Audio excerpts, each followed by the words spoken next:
Muito bem, vamos lá.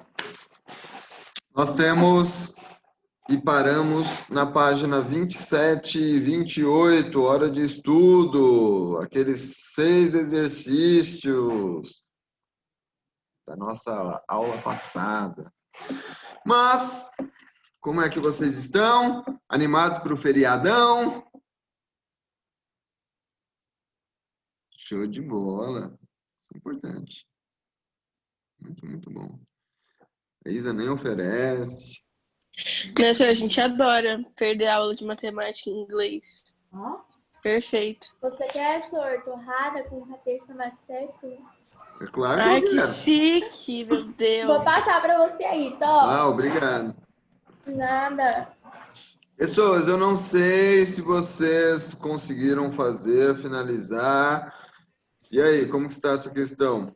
Os exercícios do hora de estudo, da página 27 e 28. É outra coisa, né, senhor?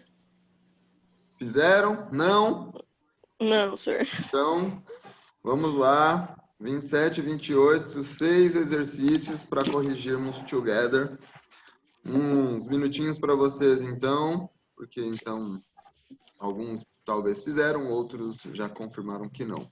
Isa! Dora! Acorda, Isadora, sai dessa cama, meu! Professor, eu quero. Olha, mas eu realmente não quero. Meu cachorro ali. Nossa, parecia um tapete. Parece. Vamos lá, tempo. Então, corrigindo, primeira questão aí do Enem. Nós temos o movimento político mencionado no texto caracterizou-se por... Qual a resposta de Reivindicar a vocês? transição constitucional sobre a influência do governante. Muito bem, alternativa correta, letra D, de dado. Isso aí, MC. Empolgação. Vamos que vamos. Carol.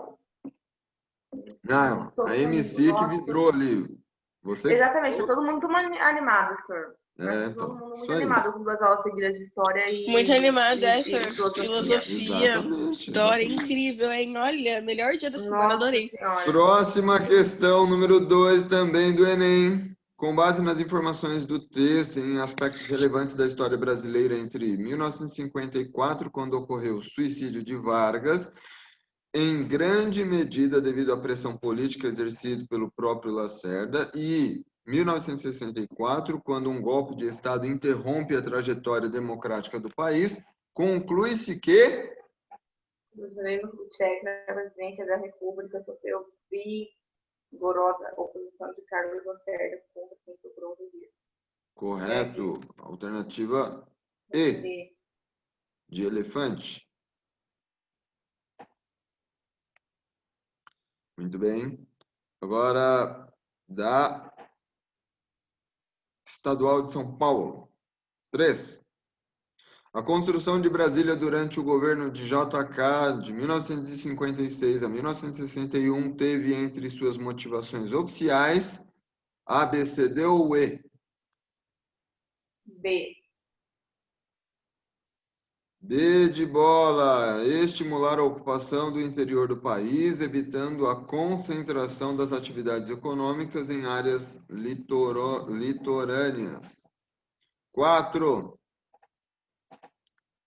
Sobre a condecoração de Che Guevara com a Ordem do Cruzeiro do Sul pelo presidente Jânio Quadros, responda às questões a seguir. Como a atitude do presidente foi interpretada no contexto da Guerra Fria? Senhor, eu não sei se está certo, tá? Mas eu coloquei que a atitude do presidente, ela foi interpretada como uma tentativa de aproximação com a União Soviética. Sim, exatamente. Então, ele estava meio que flertando ali com o socialismo. Muito bem. Cadê B? De que forma essa atitude pode ter influenciado na crise política que levou à sua renúncia? Ah, porque tiveram pessoas, tipo, na sociedade que não gostaram da atitude dele, daí... Deu nisso. Muito bem. Então, claro, principalmente aí, os Estados Unidos da América não gostaram, né, dessa atitude que demonstrava um desejo aí, uma atração com o socialismo. Então, tudo isso acabou dificultando bastante a economia e a política aqui no Brasil. O que levou quadros a fazer o quê? Renunciar. Foi tanta pressão depois que ele fez, muitos historiadores chegam a dizer que assim, essa condecoração foi o último ato dele, foi o tiro no pé, foi o estopim. E aí ele já não conseguiu mais lidar com o governo e ele precisou renunciar. 5. A respeito dos movimentos promovidos pela população negra como tentativa de lutar pela igualdade de condições na sociedade republicana, analise as afirmações a seguir. Então, nós temos 5 alternativas, 5 possibilidades aqui. Quais estão corretas? A, B, C, D ou E? Eu acho que é a C. C? Professor. Quem mais? Eu coloquei a D. Eu também coloquei a D. Quem mais? Ai, senhor. Ai, você tá combinada, né? A alternativa correta, a letra D. A 1 e a 3 estão certas.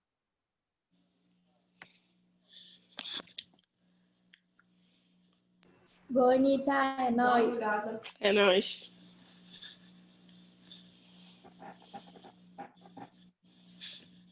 Vamos lá.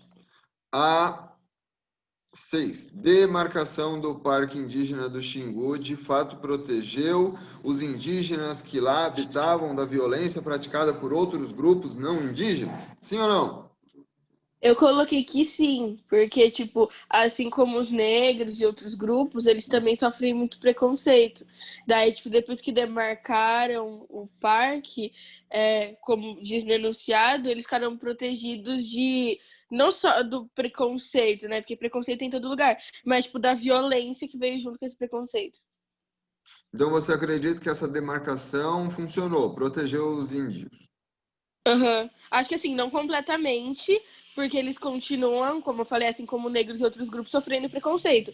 Mas pelo menos eles sofrem, tipo, é porque assim, o preconceito tem vários jeitos de você praticar o preconceito, e um deles é a violência.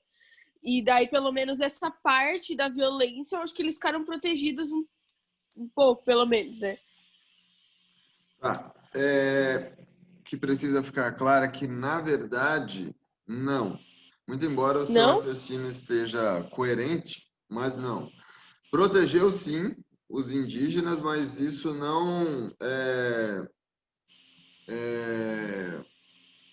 impediu os ataques, as invasões e morte de Tá. indígenas. Tá? Então, é como se eu soubesse que você tem uma propriedade privada, um terreno aí da sua casa, que tem muro, que tem cerca e tal. Eu sei que é seu, mas mesmo assim eu entro, eu quebro tudo, invado e faço o que eu quero. É tipo, vamos dar um exemplo, é tipo o banco. A gente sabe na nossa cabeça que a gente não pode invadir um banco. Mas quem quer invadir um banco, foda-se se tem muro, se A não tem, ele vai boca! entrar. Ai, senhor, é normal. Ele vai entrar de Normal qualquer jeito. nada! Sim, exatamente. Esse é o raciocínio, Anitta. Então, funcionou mais, na verdade, como política, tá? Ou seja, aquela velha expressão, para inglês ver. Então, você beneficiou, cercou, disse que aquele território, né, é uma reserva dos índios e tal, mas na prática não tem como proteger, não tem como impedir as invasões, a violência. tal como acontece com as nossas fronteiras. Não tem como o governo colocar um soldado que seja do exército em cada pedaço da fronteira. A fronteira brasileira é muito grande. Ou seja, não tem como impedir o acesso de, sabe, povos É tipo assim, refugiados foi dos o países que. vizinhos para cá. Eles simplesmente entram, não tem como. Por isso que é muito complicada a questão do contrabando, das drogas e etc. Foi o que você falou, a expressão, que é tipo para inglês ver. Então, assim, eles foram lá, eles cercaram e falaram em rede nacional. Agora eles vão ficar protegidos, ninguém vai entrar, ninguém vai socar eles, enfim. Mas eles não estão preocupados com as consequências disso. Eles só querem que os outros venham e falem, putz, legal, eles fizeram alguma coisa. Mas eles não Exato. querem saber se está sendo funcional ou não. Perfeito. É esse o raciocínio. Bom dia, Tiago Fragoso Bentiveg. Não, Bentiveg.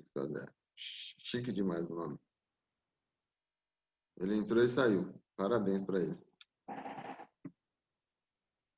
Ótimo. Seguindo aqui. Capítulo 11. Brasil, golpe e ditadura civil-militar, página 29. Então, nós temos uma imagem de abertura aqui do capítulo, abaixo a ditadura, fora ditadura.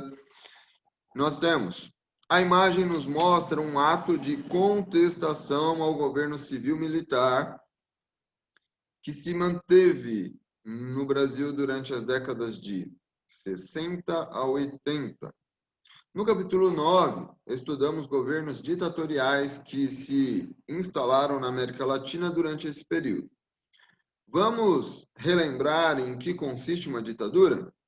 O que você pode compartilhar com os colegas sobre o período ditatorial vivido no Brasil a partir de 64? O que vocês têm de repertório? O que vocês sabem sobre... Nada, né, senhor? Eu não estava em 64. Assim, ó, pelas coisas que eu escuto, tipo, A quando eu Isadora converso com a minha não mãe, aguenta. pá, até onde eu entendi, que eu não entendi muito sobre, mas é que, tipo assim, eles queriam por perto pessoas que pensassem iguais a eles. E quem meio que não pensava igual, não, tipo, meio que não tinha espaço, digamos assim, daí eles, né, acabavam com esse tipo de pessoa. Nós tivemos uma questão de censura muito forte, né? É, Então, censura acho que é o que você queria destacar aí. Ou seja, até os exatamente. artistas, a música, tudo passava pelo crivo do governo. Por quê? Porque nem tudo podia ser dito. Ou seja, você não podia falar abertamente o que queria, o que pensava. E aí, dessa época, já surgiram os duplos sentidos, aquela ideia de, eu vou falar sem dizer. Então, na verdade, você passa uma mensagem, mas não é uma mensagem direta, clara. Clara. Mas quem está vivendo, quem está antenado no que está acontecendo, se liga, sabe o que a mensagem quer dizer. Então, essa questão da censura realmente foi algo marcante aí na ditadura. Bom, acompanhe comigo lá, página 30. O Exército Brasileiro esteve muito presente nas primeiras décadas da República Brasileira.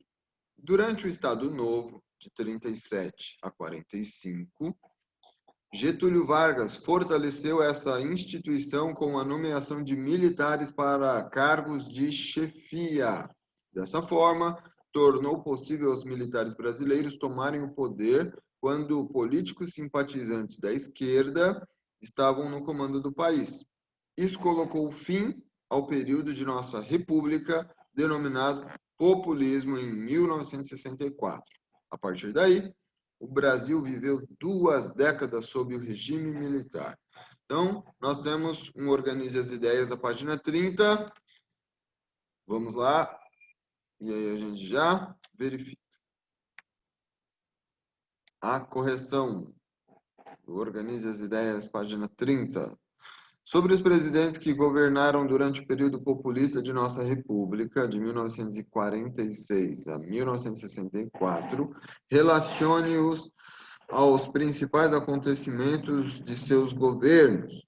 Então, nós temos Dutra, Vargas, JK, Quadros e Goulart. Qual a sequência que vocês deixaram?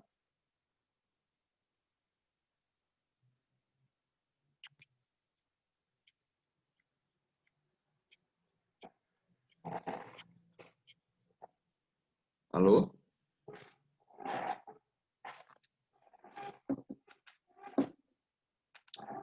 Isso aí, Rafa.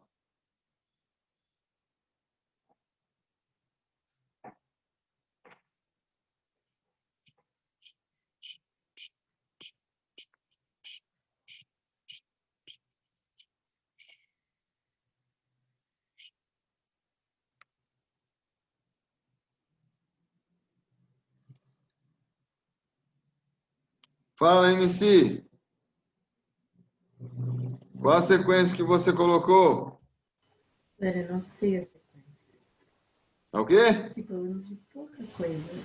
Eu não sei a sequência. Ué, mas era essa a proposta, você, né, investigar.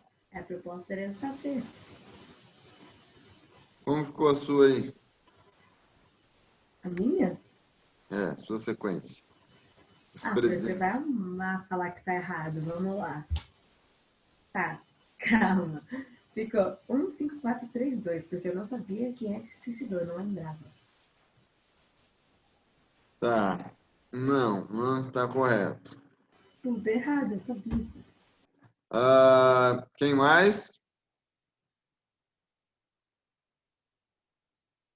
Ô, Sora, olha só, eu só sei 2 deles, que eu coloquei em segundo lugar 3 e em último 5. O resto eu não tenho a mínima ideia e eu nem sei se tá certo. Mas, ó, já está correto. Os dois que você respondeu já estão certos. Muito bem. O resto agora eu não sei, não.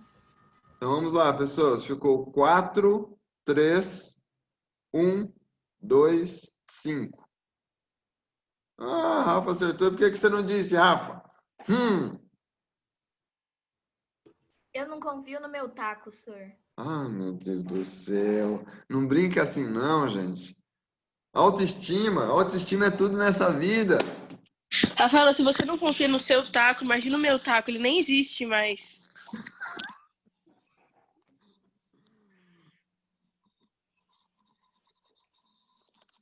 Então, repetindo, sequência 4, 3, 1, 2, 5. E aí nós vamos, página 31, falar agora sobre o golpe militar. Então, nós precisamos sempre considerar o contexto geral, político geral, econômico geral que estávamos vivendo. Então, lembrem-se, contexto de guerra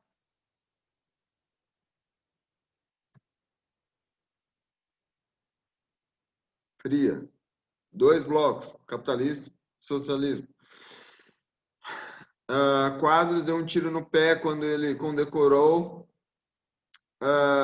um governador socialista, um líder socialista. E aí os militares deram o golpe, nós veremos a partir de agora, e isso fez com que houvesse uma perseguição com todos aqueles que tinham uma posição, uma política, um ideal socialista, e houve uma aproximação dos militares com os estadunidenses, com o governo dos Estados Unidos. Por quê? Porque o governo dos Estados Unidos era capitalista e, na verdade, estava suprindo as necessidades dos países para que os países permanecessem capitalistas. Então vamos lá, página 31, golpe militar. Utilizando a crise política e econômica do governo de João Goulart, os militares brasileiros, apoiados por integrantes da sociedade civil, promoveram um golpe de Estado e assumiram o poder, instalando uma ditadura. Uma das justificativas era fazer uma, entre aspas, limpeza que deveria expurgar, tirar fora, eliminar do país todas as influências de esquerda, do socialismo. Ainda que os militares justificassem a retirada de Goulart do poder por medo do socialismo, motivo que levou os apoiadores do movimento a classificá-lo como revolução, essa nunca se deu de fato. O que se viu foi um golpe que, na verdade, derrubou um governo legítimo e colocou fim à democracia brasileira por 2 décadas. Os militares tomaram o poder e depuseram um presidente. Porém, é importante salientar que muitos integrantes da sociedade civil apoiaram a ação militar e participaram dos governos que se seguiram até 1985. Por esse motivo, foram também adotadas as expressões golpe civil-militar e ditadura civil-militar. Eu não sei aí vocês, os pais de vocês, os avós de vocês, se vocês já conversaram sobre isso, mas existe um paradoxo, um contraste muito grande. Tem pessoas que amaram esse período, mesmo sendo um período de tamanha opressão, medo, mas muitas pessoas, muitos têm a opinião de que foi um bom período político no Brasil. Ou seja, havia um respeito maior, havia até um medo, eles viam como algo positivo, como um aspecto positivo. Então, algumas pessoas acreditam que sim, o exército, os militares deveriam assumir novamente o poder e agir com essa força militar para reinstaurar a ordem. Aí, como eu disse, vocês teriam que verificar e questionar com os familiares de vocês se eles são favoráveis ou não, se eles foram favoráveis ou não a esse período de ditadura militar. Tá? Alguém já chegou a discutir, a ouvir algo assim? Ah, a ditadura foi horrível, foi a pior fase do país. Ah, a ditadura foi boa, quem dera se voltasse. Algum parente comentando alguma coisa assim? Ok. Sim, senhor, eu conversei bem pouco sobre isso, como eu falei, eu não entendo praticamente nada. Mas a maioria das pessoas que eu já falei em questão a isso eram pessoas mais velhas, assim, que viveram mais próximas disso. Não, tipo, minha mãe, pá, pessoas, tipo, os avós, essas coisas assim. Daí, a maioria deles falaram que foi um período bem difícil, assim, que não foi nada bom. Que a maioria, então, assim, a maioria das pessoas que eu conversei não eram favoráveis. É isso. Ótimo, legal. Eu já tive a oportunidade de conversar com pessoas de ambas as opiniões. Então, tem gente que fala, meu Deus do céu, imagina sair na rua, andar com medo. Não dá, é completamente, né, opressor. Mas outros entendem, dizem que o momento que nós estamos vivendo hoje é de muita bagunça. Cada um faz o que quer e, na verdade, não tem punição, não tem ordem. É que, senhor, eu acho que, primeiro, tudo que é demais é ruim, tudo que também é de menos é ruim. Eu acho que eles foram muito extremos no que eles fizeram, porém, eu acho que a gente devia encontrar um meio termo para tudo. Eu acho que você não precisa ser nem muito liberado, nem muito extremo. A gente tem que chegar no meio termo. Eu vejo, por exemplo, não falando dessa questão do que a gente está falando agora, mas eu tenho meu tio e a minha tia, eles moram na Colômbia, e aí a gente estava conversando em questão da pandemia. Ela me mandou mensagem ontem, tá? Daí ela falou, aqui está começando a abrir as coisas agora. Daí eu falei, nossa, aqui nem tem mais quarentena direito, né? Porque praticamente a gente já voltou tudo ao normal. Acho que as únicas coisas que ainda estão fechadas é a escola, porque de resto é tudo de boa. Nem parece que eu tô em pandemia. Daí, a gente vê a diferença. Lógico, Colômbia é um país menor do que o Brasil, mas se eles fossem um pouquinho mais rígidos, talvez desse certo. Lógico, não é o que funciona para o outro, mas talvez se eles tentassem, seria mais fácil. Lá, por exemplo, tinha número, tipo, acho que é o número final do RG, num dia tal você pode sair, é tipo placa de carro, tipo rodízio de carro, assim, sabe? Daí tem lojas que só estava aberto o essencial do essencial, e eles estavam do mesmo jeito que tem aqui essa questão que eles pagam, acho que é R$600, lá é um pouco mais e é certinho para sua profissão, eles se preocupam com quem está recebendo certinho, esse tipo de coisa. Então, acho que, tipo, se o Brasil se importasse um pouquinho mais, daria certo. E é a mesma questão da ditadura. Acho que, tipo, se eles não fossem tão extremos, chegassem no meio termo, talvez desse certo. Então, essa questão da área, né, do tamanho da terra interfere diretamente, ou seja, nós somos maiores em território e em número de habitantes. Então, é um fator de muita complexidade, mas tem uma certa coerência aí no que você está dizendo quanto a já termos voltado no quesito pandemia, muitas coisas, muito comércio já está funcionando normalmente aí, então você consegue consumir, você consegue comprar, vender, e a educação que ainda é uma incógnita. Então, nós não sabemos ainda como serão os próximos meses aí até o fechamento do ano letivo. Mas é interessante, sim, toda essa abordagem. Pessoas, Castelo Branco e Costa e Silva. O golpe que instaurou a ditadura foi celebrado e apoiado por boa parte da imprensa e setores conservadores da sociedade. Ao assumirem o governo, os militantes asseguraram sua permanência no poder por 2 anos, tempo para acabar com a constante ameaça socialista.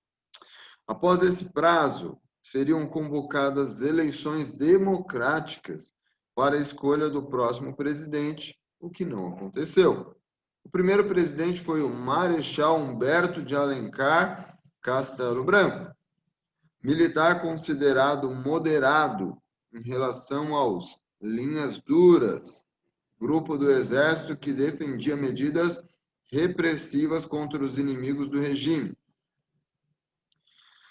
No governo de Castelo Branco foram decretados os primeiros atos institucionais, medidas que foram aos poucos aumentando a repressão aos movimentos de oposição ao governo. Esses atos eram leis criadas pelos governos militares que não precisavam da aprovação do Senado. Tal como aquela ideia do poder moderador do imperador, na época do Brasil Império, lembra? Não? Mais ou menos? Vagamente? Nós, na época de Dom Pedro I, segundo, enfim, nós tínhamos os 3 poderes: legislativo, estão comigo? Legislativo, executivo e judiciário, e o poder moderador. Então, era uma, não vou dizer fake news, mas assim, era algo meio que para inglês ver também. Então, o imperador dava poder aos partidos, a esses governantes, mas se as decisões, se as medidas que eles tomavam, o que eles faziam não era de agrado do imperador, ele poderia simplesmente anular, cancelar e fazer o que ele queria. Ponto. Então, esse era o poder moderador. Ponto. Simples assim. Então, nós temos aqui essa essa postura, algo similar aqui. Então, esses atos institucionais, né, essas leis, não precisavam de aprovação. Era outorgado, ou seja, cumpra-se. A partir de agora é assim, ponto. Temos aí uma relação na página 31, mas vamos continuar aqui, página 32. A cada nova decretação de atos institucionais, a propósito, esses atos institucionais, uma boa pergunta de prova, tá?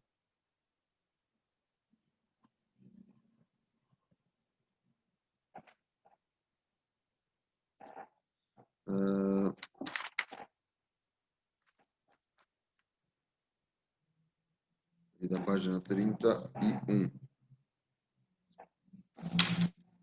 Continuando, então, a cada nova decretação de atos institucionais, a oposição se manifestava. Ocorreram nesse período inúmeros protestos promovidos pelos movimentos estudantis e operários. No entanto, todos foram violentamente, destaque para violentamente, reprimidos pela polícia e respondidos pelos militares com a diminuição da liberdade e da democracia no país.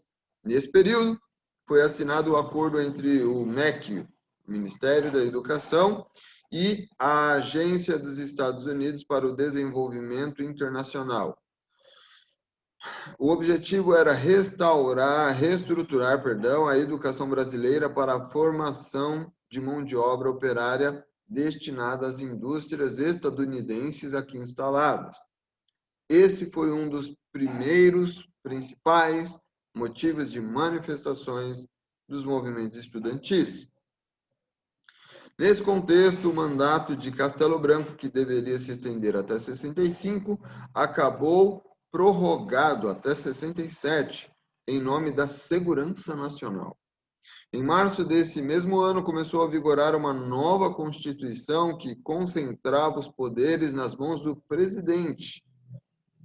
O período em que Castelo Branco esteve no poder foi marcado por medidas muito severas para o controle da crise. Os salários dos funcionários públicos foram diminuídos e os serviços públicos, como energia elétrica, tiveram seus valores reajustados. Os salários passaram a ser ditados pela livre negociação entre patrões e empregados, e estes, sem o apoio dos sindicatos, acabaram prejudicados. O país se abriu completamente para a entrada de investimentos estrangeiros. Essas medidas reduziram os índices de inflação e, aos poucos, a economia voltou a crescer, dando início a um curto período de prosperidade. Então, notem alguns abusos, algumas decisões radicais. Imaginem se você fosse um funcionário público, de repente seu salário era diminuído em 30%, 40%. Simples, pum.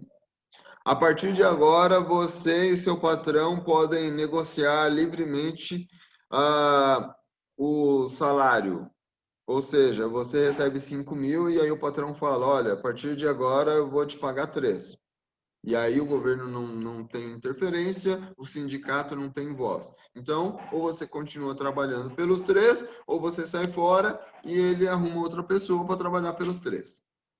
Tal como acontece hoje, só que não com essa liberdade escancarada. Hoje, infelizmente, as máquinas substituem os trabalhadores, os operários, e, claro, aquele cidadão que fazia um bom trabalho e recebia os 5.000 reais, agora a empresa contrata 3 pessoas, cada uma ganhando 1.000 e qualquer coisa, e, na verdade, a empresa ganha, lucra muito mais, porque ela tem mais pessoas trabalhando e um salário menor. Então, nós temos um Organize as Ideias aqui, só uma questão para continuarmos. Vamos lá, página 32, Organize as Ideias. Façam aí. Ótimo, pessoas, vamos lá. Sobre o período inicial da ditadura civil-militar no Brasil, assinale a alternativa incorreta, errada. Alternativa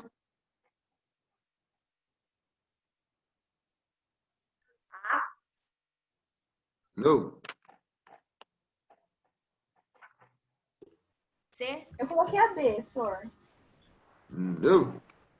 C? Porque é B. Também não. Não tem ideia. Ah, então não sei. Aí, B, então. então, senhor. Se A, C e D não for, então é B. É afirmativa terceira. Alternativa incorreta é a letra E de elefante. Olá, falei.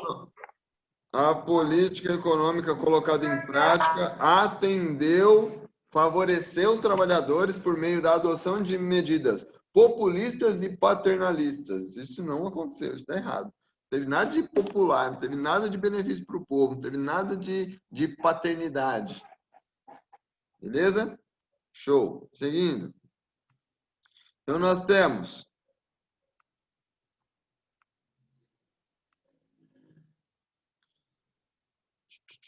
após o final do mandato de Castelo Branco, assumiu a presidência o general Arthur da Costa e Silva. No início de seu governo, as manifestações operárias e estudantis que já vinham ocorrendo durante o governo de Castelo Branco intensificaram. Claro, os militares estavam no poder, então era natural que houvessem revoltas, protestos. O povo estava deixando claro que eles não gostavam. Então, houveram greves trabalhistas, protestos estudantis, houveram panfletos, arte, tudo contra essa forma de governo aí. Em 1968, no Rio de Janeiro, houve uma manifestação estudantil contra a qualidade e o preço das refeições servidas no restaurante Calabouço, ligado à Universidade Federal do Rio de Janeiro. Ela resultou na morte de Edson Luiz, de 17 anos, pela Polícia Militar. Contra a repressão promovida pelo governo, organizaram-se manifestações com ampla adesão popular, como passeatas dos 100 mil no Rio de Janeiro no mês de junho do mesmo ano. As manifestações, página 33, e os questionamentos ao governo levaram-no a decretar em dezembro de 68 o AI-5, o mais radical dos atos institucionais. O AI-5 previa, entre outras medidas restritivas, o fechamento do Congresso e a Câmara dos Deputados, além da intervenção direta do governo federal nos estados e nos municípios. Previa ainda a suspensão de todos os direitos políticos e individuais, como o habeas corpus, o confisco de bens por parte do governo e a possibilidade de decretar estado de sítio a qualquer momento. A princípio, o AI-5 seria mantido no país por 8 ou 9 meses. Ele foi revogado apenas em 78, 10 anos depois. Nos jornais também houve esforço para evitar a perda de direitos e o clima de medo que se instaurava no país, como fez o Jornal do Brasil em 14 de dezembro de 1968. Observe. Então, nós temos aqui.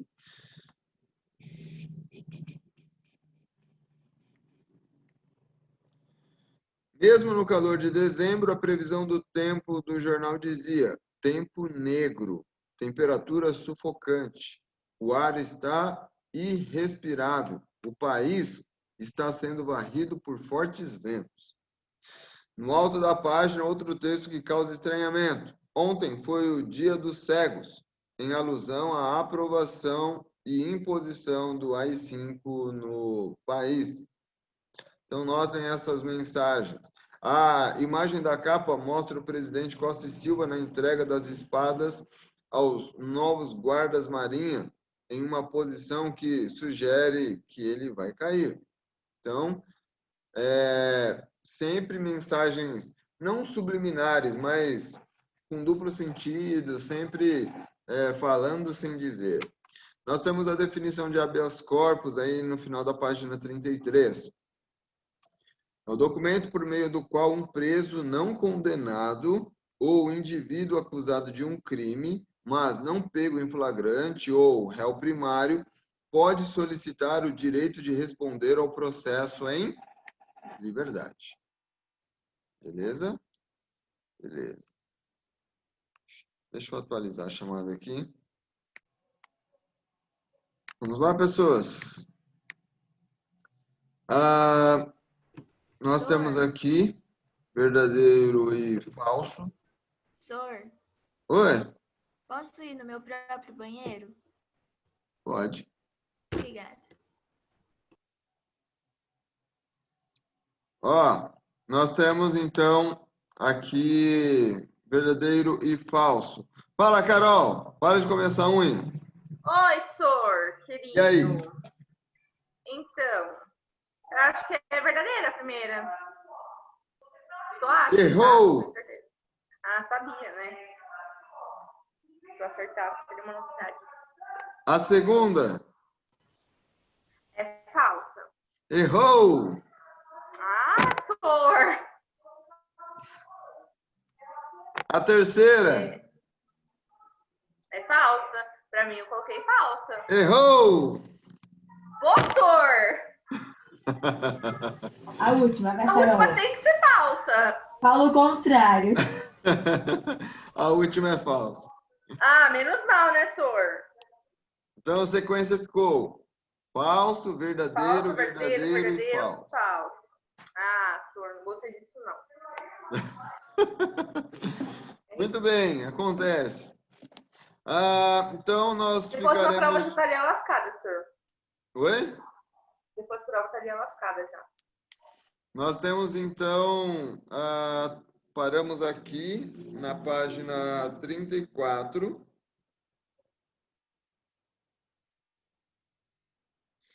E aí eu vou enviar para vocês no ClassApp o que eu quero como VA2, tá? Então, nossa VA2 de História será da página 39. E aí eu vou explicar para que essa máscara, gente. Ah, eu achei legal. Pra quando, senhor? Para a semana que vem. Mas aí eu vou enviar o ClassApp, vai ficar claro, vai ficar simples de entender. Tudo bem? Show! Então, vamos para a filosofia. Filosofia, página 12. Sor, eu vou no banheiro, tá bom? Fique à vontade. Nesse intervalo de aula. Agradecida.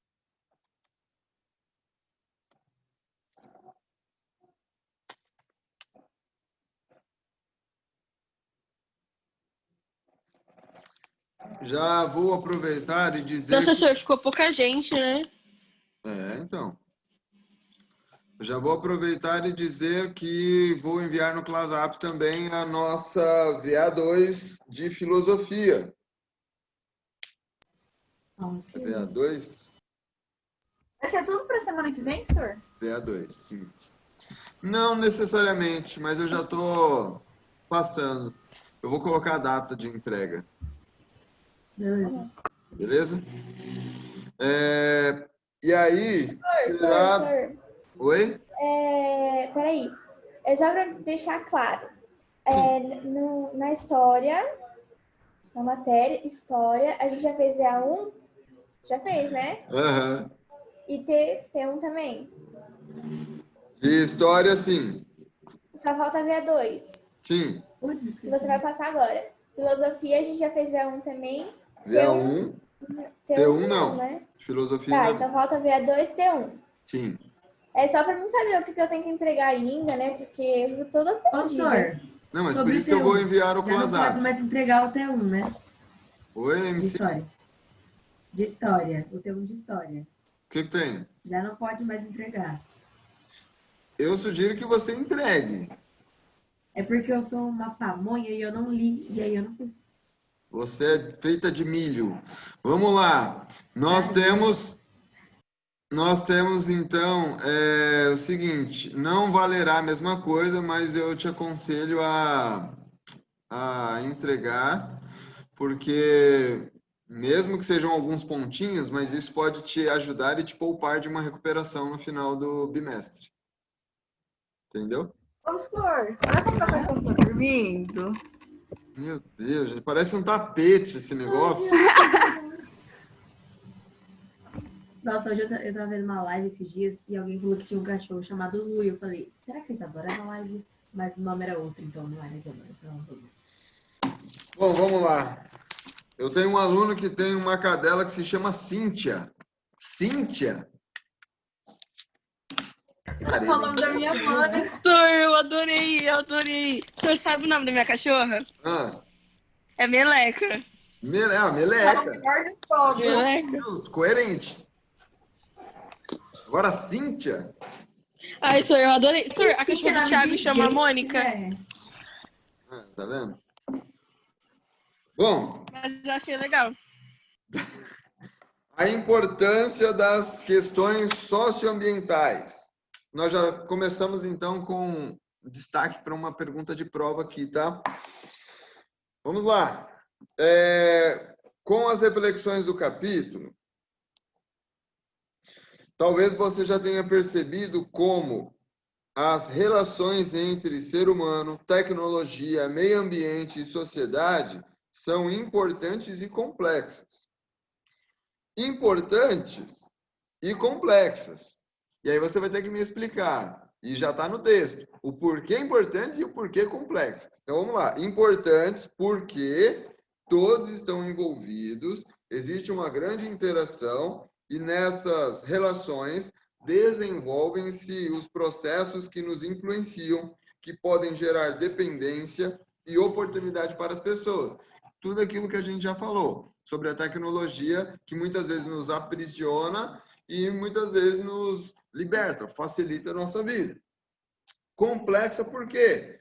Porque qualquer ação traz consequências, nem sempre medidas ou planejadas, mas que pressupõem responsabilidades e geram reflexões. Página 12. Então, nós temos essa pergunta de prova aí. Por que as relações entre ser humano, tecnologia, meio ambiente e sociedade são importantes e complexas? Beleza? Show de bola. Página 13, conexões. Para auxiliar na compreensão dos temas que se interligam ao refletirmos sobre questões socioambientais, leia agora o conceito de ecologia, que também pode ser uma pergunta de prova. O que é ecologia? Fala aí, sem ler, sem a gente estudar. Fala, MC. Eu imagino que seja ecologia, parece uma coisa econômica. Econômica? E lógica. Sim. Tem lógica. É uma lógica da economia. Alguém mais? O que é ecologia? Senhor, ecologia vem de eco, então é alguma coisa de, sei lá, do som? Natureza, ecossistema, tudo, lugar que a gente vive. Vamos lá, definição. Ô, MC.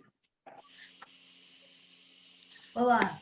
Leia a definição para ver se amigo. tem só um pouquinho a ver com o que você falou.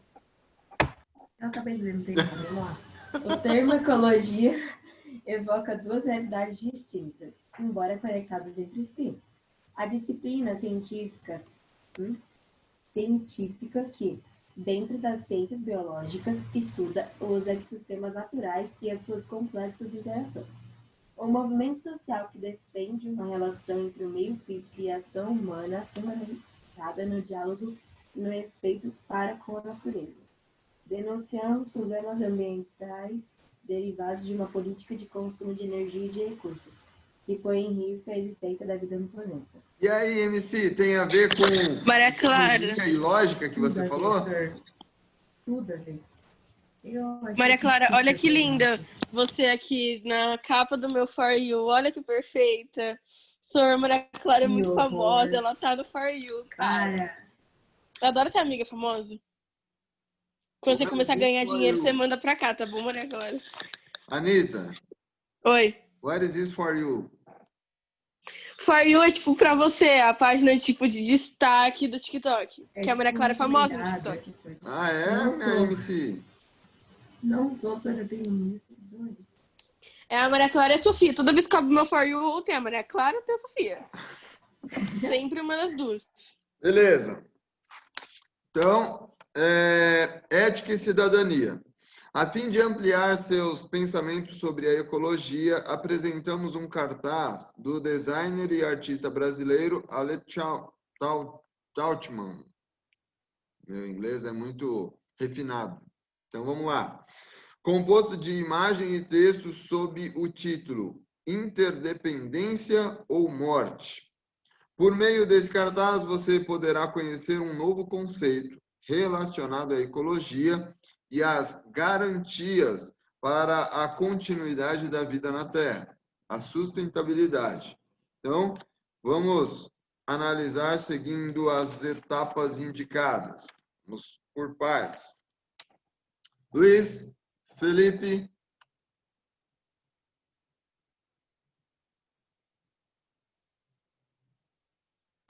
Eu. Oi. Para de comer o fone e leia para a gente aí. Interdependência ou morte? Oi, senhor. Já leio, já. Página 13. Olha aquela bola de pelo Eu da já Carol. sabia. Ai, senhor, que susto, eu levei agora com ele. Ai,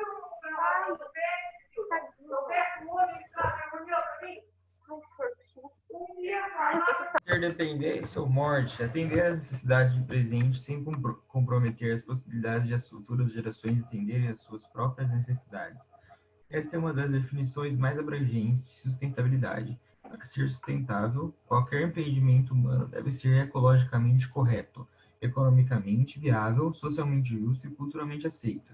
Esse assunto é atual e imprescindível nos debates sobre o nosso futuro do planeta, mas ainda é um tema em construção.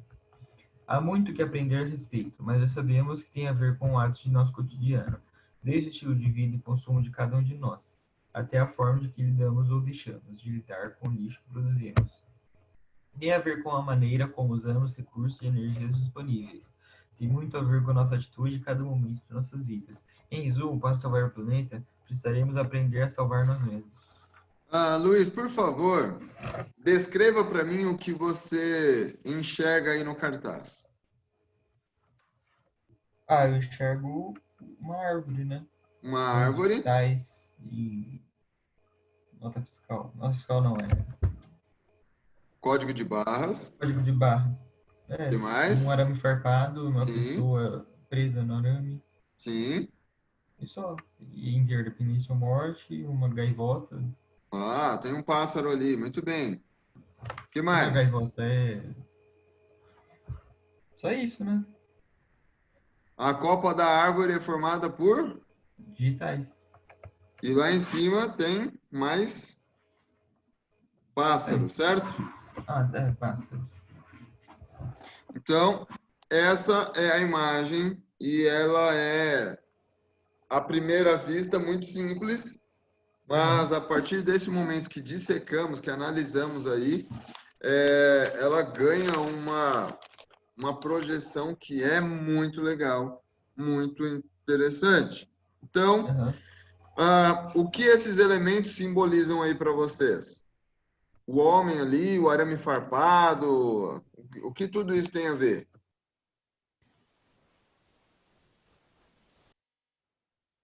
Alô? Você perguntou o que representa, né, senhor? Sim. Eu acho que o arame farpado é... Farpado é dor. Dor. Pra mim, é. Que mais? A digital é, como que é?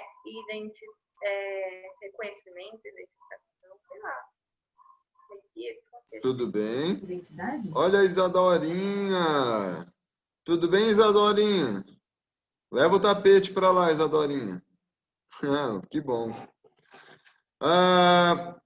Seguinte. O que eles dizem completando o título? Qual a ideia do nome, do que está escrito aqui? Interdependência ou morte? O cara? Qual é a ideia de interdependência?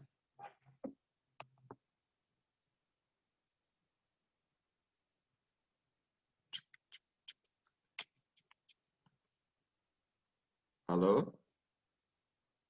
O que é interdependência? Dependência interna. Interdependência. Não é independência e não é dependência. Interdependência. Exatamente. Inter de interno. Não, não é essa a ideia. Não, então estou errada.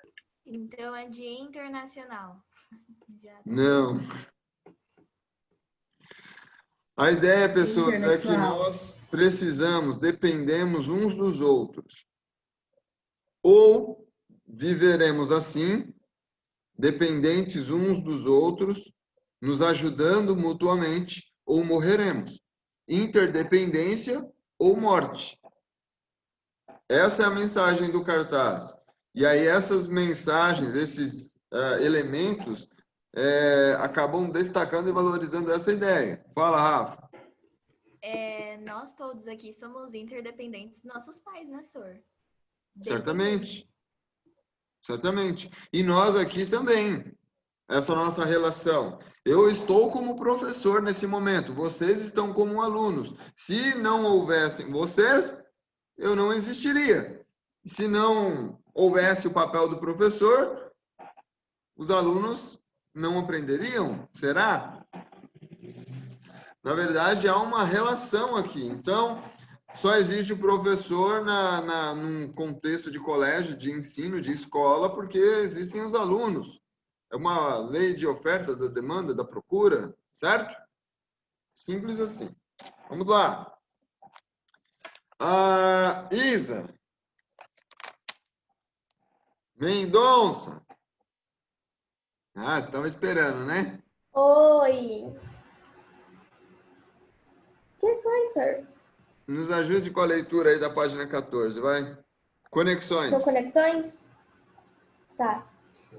O artista Vic Muniz, brasileiro radicado em Nova York, é um observador de objetos variados. Com eles concebe suas obras que nos levam a refletir, entre outros temas, sobre a sustentabilidade. Cada obra que produz é uma nova forma de representar uma imagem já conhecida. Ele monta e organiza retratos, pinturas e fotografias, dando um novo sentido a eles pela maneira que os compõe e pelos materiais que utiliza. Na obra da página seguinte, que resulta na pesquisa de materiais realizada por Vic Muniz, o artista utilizou como matéria-prima o lixo gerado pelo consumo de diversos produtos. Essa obra, chamada Atlas Carlão, tá bom, senhor, representa um personagem da mitologia grega chamado Atlas. Lê baixo, senhor? Por favor, leia o box verde aí. Tá. Atlas, filho de Urano, céu, e Gaia, terra, foi punido por Zeus depois de ajudar os titãs em sua luta contra os deuses do Olimpo. Condenado a segurar o mundo nas costas pela eternidade, ele teria descansado desse castigo uma única vez. Foi quando o herói Hércules, Heracles, é isso, né? Heracles, em grego, sim. Teve de cumprir o 21º de 22º trabalhos exigidos pelo rei Euristeu. Hércules pediu a Atlas que o ajudasse, colhendo para ele algumas maçãs de ouro que pertenciam à deusa Hera, e enquanto isso teve de assumir sua terrível tarefa. Olhem a imagem na página 15. O que você entende quando entra em contato com a obra a seguir?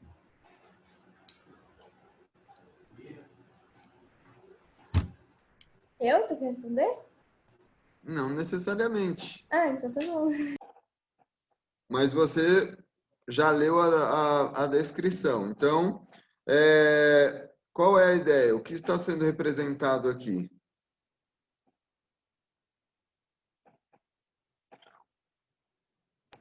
É uma pessoa carregando lixo, mas sei lá, senhor. Que faz uma alusão com a mitologia grega, o Atlas. Então, o Carlão aqui está segurando esse montão de lixo aqui, que na verdade é o mundo, globo terrestre. Qual é a analogia de segurar o mundo nas costas, de segurar o globo terrestre nas costas, de segurar uma montanha de lixo nas costas?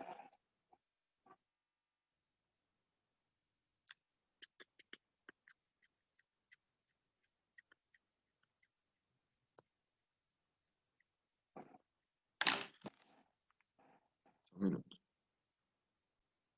Então é isso, pessoas. Ó, eu vou pedir essa atividade aqui da página 15 como trabalho para vocês de filosofia. Eu vou estabelecer a data para daqui umas 2 semanas, que aí ficará um tempo hábil. Eu também vou enviar via WhatsApp, tá? Para deixar tudo muito claro e especificado. A ideia será, vocês terão que responder essas perguntas propostas aqui na página 15 e vocês farão uma releitura dessa obra. Ou seja, essa analogia de Atlas, ou seja, segurando o globo, o mundo nas costas, com o Carlão segurando uma pilha, uma bola de lixos nas costas. Será que o mundo realmente é uma pilha de lixos? De lixo?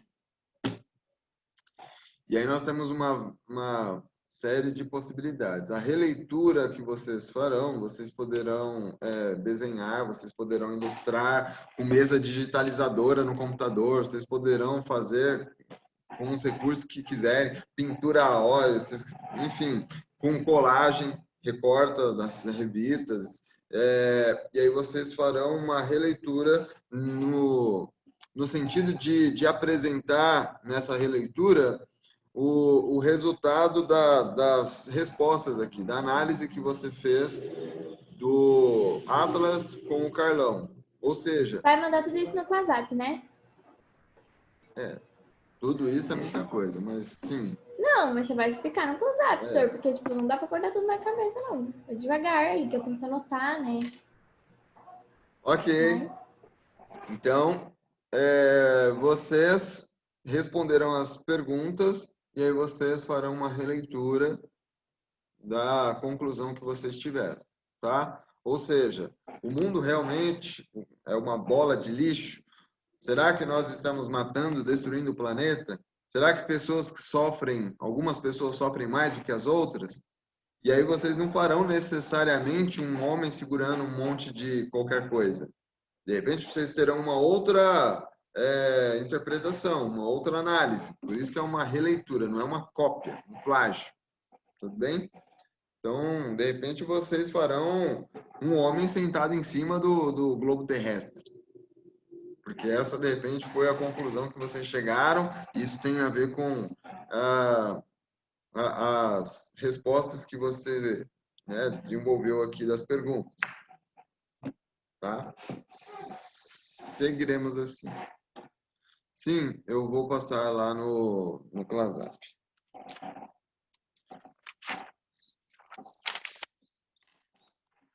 E aí, deixa eu já até colocar aqui.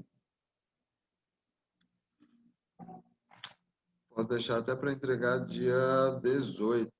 Sem ser na sexta da semana que vem, na outra sexta ainda. Tem tempo de sobra.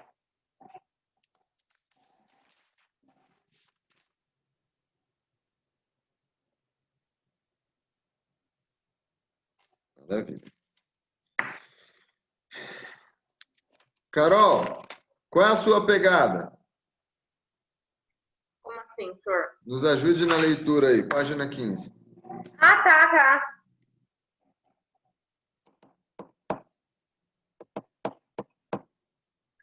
Ah, senhor. Leia aí pra gente. Não sei não. É algo que deve ser Ô, Carol, trabalhado ainda. leia pra gente. Carol, é pra ler. Senhor. Oi. Leia pra gente. Eu não estava te escutando. Ah, entendi. Você pode repetir de novo? Que eu... Leia, por favor, página 15. Ah, ler. Página 15. Olha, a Isa Mendonça tá ali, ó, rachando o bico. Vai, segue o jogo. Senhor, parece que vocês estão falando outra língua com a Carol. Não é? Vai. Calma aí, senhor. Página 16. 15. Página 15. Ah, entendi. Qual a sua pegada? Anteriormente, num cartaz entre iminência ou morte, você viu uma pessoa em posição intrigante, em uma imagem que defende a ideia de sustentabilidade. Também na obra Atlas Carlão, é intrigante posição do homem que carrega o lixo do mundo de hoje. Em uma associação dos personagens mitológicos que sustentava o mundo. Observe e analise os cartazes relacionando o conceito de sustentabilidade. Ótimo. Nós temos pegada de cachorro, de urso polar e do ser humano. E uma pergunta: qual pegada você quer deixar no planeta? É claro que essa não é a forma do pé de um ser humano, é óbvio isso, mas qual é a ideia? Qual é a analogia que nós temos? Que, na verdade, nós estamos destruindo, nós estamos deixando uma marca negativa no planeta. E aí vem essa questão de legado, de herança, o que você está fazendo, o que você está planejando deixar para as gerações futuras. É uma reflexão muito pertinente. E talvez você já até tenha refletido sobre isso nesse período de isolamento social. Como teria sido se fosse minha avó que estivesse vivendo nesse contexto aqui? Se de repente você já não tivesse mais, né, sua avó, sei lá. Ou se isso tivesse acontecido há 20 anos Se atrás. isso tivesse acontecido, senhor, na época que não tinha recursos suficientes, que nem hoje em dia a gente tem respirador, poderia ter morrido muito mais gente do que está morrendo hoje, entendeu? Sim. Porque na época, vamos dizer, na época dos meus Mas avós, não tem eu tenho um porém, senhor. Fala, Eu Ju. acho que assim, eu não tô falando que é certo, pá, mas antigamente, quando não tinha tantos recursos de saúde, as pessoas eram obrigadas a seguir as regras certinho. Porque, tipo assim, elas pensam, tá, eu não tenho médico, não tenho respirador, não tem nada que vá me salvar, que vá pelo menos tentar me salvar. Lógico, respirador não é certo, né? Não tinha uma vacina, pá, eles não tinham nenhum recurso médico. E não, eles tinham que ficar em casa, porque se eles saíssem, já era. Sem contar que eles também não tinham muito essa questão de higiene, pau, que proliferava muito mais, enfim, a saúde não era lá aquelas coisas. Mas, pelo menos, eles iam seguir direitinho. Agora, hoje em dia, assim, a gente fica, tipo, sei lá, tem hospital, vou pro hospital, ou é só ficar em casa depois e tomar, sei lá, Isso, alguma coisa você que eu viu, vou ficar tá tendo bem, muito sabe? manifestante, às vezes, no lugar assim, tem muita aglomeração e o pessoal... Amiga, a quarentena não existe mais. Exatamente. Digo, tipo assim, por mim mesma, porque às vezes eu tô de saco cheio, tipo, no carro eu tiro a máscara, às vezes quando eu vou pra algum lugar, para ninguém aguentar mais. Mas eu acho que, tipo assim, como eu tava falando, se fosse seguindo direitinho, não teria tanta coisa, sabe? Eu acho que, tipo, já chegou num nível, 6 meses, que ninguém aguenta mais. Ou seja, todo mundo vai acabar furando de um jeito ou de outro, nem que seja no mínimo, tipo, andando na rua, tira a máscara, sabe? Volta, não toma o banho completo, não passa álcool gel, enfim. Por isso, eu acho que tinha que ser resolvido antes, com medidas mais radicais, que daí daria certo. A gente não estaria mais tão nisso assim, sabe? Ah, e outra coisa, você vai logo falar pro brasileiro seguir regra? Justo o brasileiro. Exatamente, tipo, se tivesse, Ainda mais depois de tanto sido... tempo fechado, né? Exatamente, tipo, se eles tivessem tomado as medidas, tipo, em um mês, fossem totalmente radicais, do tipo, saiu na rua, você vai levar uma multa. Se tivessem de olho, se tivessem, assim, certo, seria um mês de sufoco, mas o resto, os outros 5 que a gente põe em casa, já teriam sido... A gente já estaria Melhor do que fazendo 6 muito meses mais de sufoco. coisa, sabe? Aham. Agora, 6 meses cumprindo regrinhas que não vai adiantar muita coisa. Agora pensem... Cumprindo não, né? Porque ninguém faz. Exatamente. Pensem, por exemplo, no nosso contexto, na educação. Se fosse há 20, 30 anos atrás, esse contexto de pandemia, como faria com a educação? Exatamente. Não, como Sem que o pessoal, computador, que sem nem celular, sem computador, internet. É que, assim, só tem sempre É os lados complicado. positivos e os negativos, né? Tipo, se fosse a escola naquela época, já era, não teria aula, não teria mais. Agora, também da saúde, a gente tem o sistema de saúde, eles não tinham. Eles tinham, sei lá, governadores até que davam mais atenção do que hoje, digamos assim. Então, lados positivos e negativos, né? Sim, isso é real. Bom, vamos lá. Relembre a atividade realizada sobre os dois lados da moeda, no que se refere à tecnologia. Então, reflita. De que modo os exemplos contidos nas imagens do cartaz analisado podem contribuir em relação ao nosso olhar para o mundo e para as pessoas de hoje? E, a fim de compreender melhor o conceito de sustentabilidade. Então, nós temos, é claro, uma série de aplicações aqui, de respostas, com a consequência, com as atitudes que estamos tomando, com as escolhas que estamos fazendo. E, é claro, essa questão da sustentabilidade acaba ficando em voga, em evidência, porque nós estamos falhando. Por isso, tanto se fala de sustentabilidade, de meio ambiente, de ecologia, de cuidado com o planeta e o futuro e etc. Tá? Porque estamos vacilando muito. Anitta, leia a página 17 para a gente. Sim, senhor. Tá um minuto. 17, né? Sim, saiba mais. Saiba mais.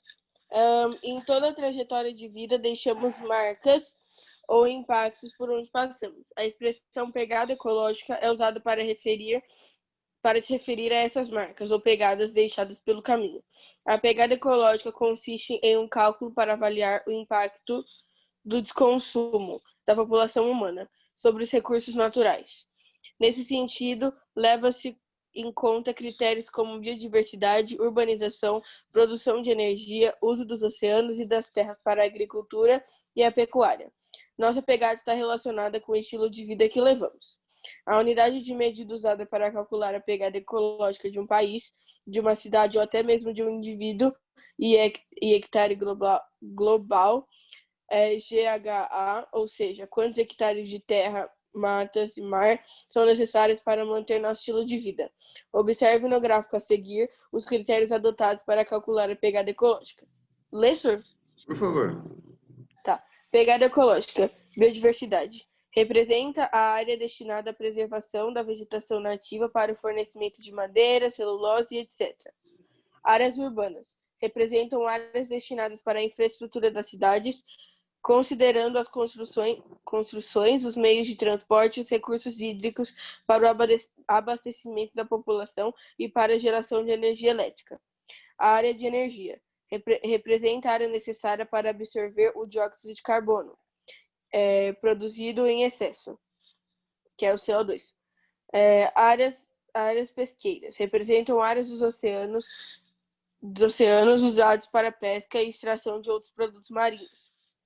Áreas cultiváveis representam áreas de terra necessárias para a atividade agrícola, plantações e pecuária, criação de gados. Observem que nós temos uma ilustração de cada área aqui. São 5 num pé. Em forma de pegada. Né? Exatamente. E aí nós temos esse hectare global. Olha como é curioso. Quantos hectares de terra, mata e mar são necessários para manter o nosso estilo de vida? Isso é assustador. Por quê? Porque nós sabemos que não estamos vivendo de forma sustentável. E se quisermos simplesmente continuar vivendo da forma que estamos, é como se precisássemos ter mais terra, mais mar, mais mata sendo criada, sendo produzida. Isso, na verdade, é uma utopia, isso não existe, é impossível. nós já sabemos que o planeta Terra, que poderia ser chamado de planeta Água, tem mais água do que Terra. Ou seja, nós temos uma série de limitações. Então, se nós desmatamos e não plantamos nada no lugar, vai dar ruim. Talvez não agora, talvez não na nossa geração, mas a médio e longo prazo, principalmente, sim.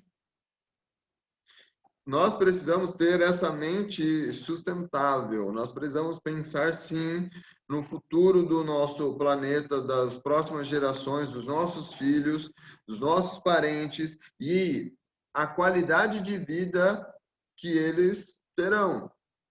Vocês, embora já tenham externado aí, não gostam tanto de mata, de acampamento, de contexto mais isolado aí da civilização, mas é fato, quando nós passeamos e vamos a lugares mais isolados, nós percebemos uma diferença na paisagem, na qualidade do ar, é muito diferente. Água, se você já bebeu água de um riozinho, de uma bica, de uma fonte, você percebe que a água tem um gosto diferente, é diferente, muda, tá? Então, tudo isso são aspectos para considerarmos aí a médio e longo prazo. Tudo bem, pessoas? Hoje nós ficaremos por aqui. Eu enviarei os class-ups, as atividades. Bom feriado para vocês. Cuidem-se. E obrigado. Tchau, Sor! Tchau, Sor! Finalmente Bye. acabou. Tchau. Feriado, graças a Deus. Tchau, tchau. Tchau.